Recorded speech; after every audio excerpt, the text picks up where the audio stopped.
Ever wondered why, in a world more connected than ever, people still feel profoundly alone? Welcome to a phenomenon that is sweeping across our hyper-connected societies, a silent epidemic that we're calling the loneliness crisis. It's a stark paradox, isn't it? In an era where technology has made it possible to reach out to someone halfway across the globe in an instant, why are we grappling with such pervasive feelings of isolation? Recent studies have revealed some startling numbers. A third of adults in developed nations report feeling lonely on a regular basis. That's 1 in every 3 people around us wrestling with a profound sense of solitude. And it's not just the elderly. The young, the seemingly vibrant, the ones who are supposed to be at the heart of our social fabric, are not immune to this crisis. In fact, research indicates that young adults are more likely to report feelings of loneliness than any other age group. The issue here isn't just about not having someone to share a cup of coffee with. It's about a deep-seated emotional disconnect, a feeling of being alone in a crowd. It's about scrolling through your social media feed, seeing the highlight reel of other people's lives, and feeling a pang of isolation. It's about the silent, unspoken yearning for meaningful connections, for shared experiences, for the simple joy of being understood. The loneliness crisis is a testament to an ironic twist in our modern existence. We are more connected than ever before, in a physical and a digital sense. Yet, we are also more alone. We have hundreds of friends on our social media platforms, yet we often feel as though we have no one to turn to. We are surrounded by people, yet we often feel unseen, unheard, unvalued. So we've established the existence of this loneliness epidemic. But what exactly causes it? Many factors can lead to feelings of loneliness. Some might surprise you. We live in an age where we're more connected than ever, thanks to social media. But paradoxically, this constant digital connection can actually deepen feelings of isolation. Studies suggest that heavy social media use can lead to feelings of loneliness. This may be because social media often presents a distorted view of reality, where everyone else's life appears perfect.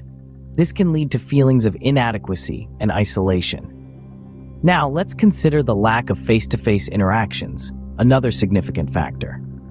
With the rise of technology, we're seeing less need for in-person communication. Work emails replace office chats, text messages replace phone calls, and social media replaces get-togethers.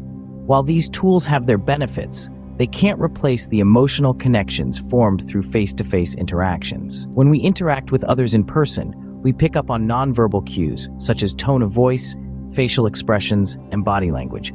These cues are essential for building deep, meaningful relationships. Without them, our connections can feel shallow and unfulfilling, leading to loneliness.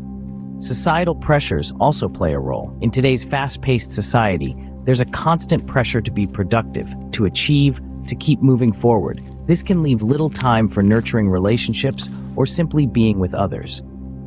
The pressure to keep up can create a sense of loneliness, even when we're surrounded by others. These factors, combined, can lead to a vicious cycle of loneliness.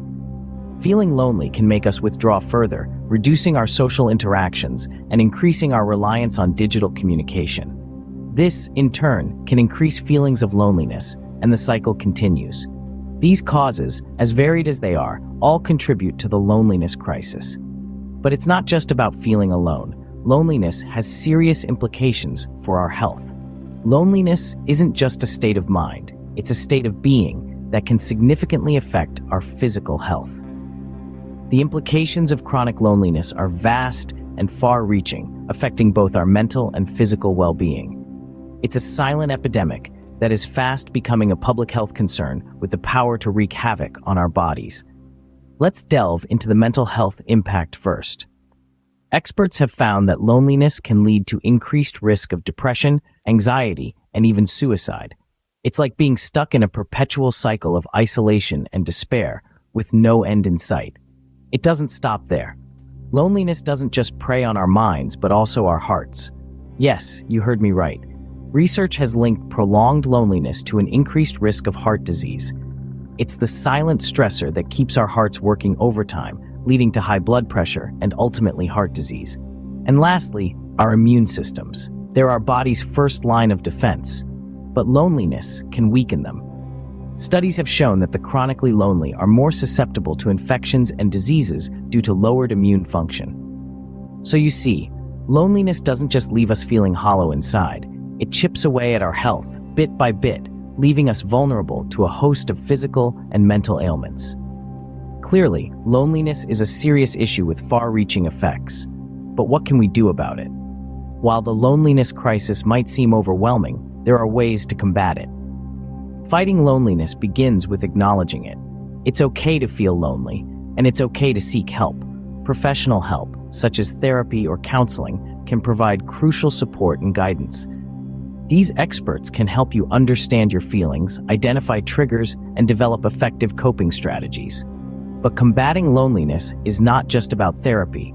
It's about connection. Human beings are inherently social creatures, and meaningful connections can significantly alleviate feelings of loneliness.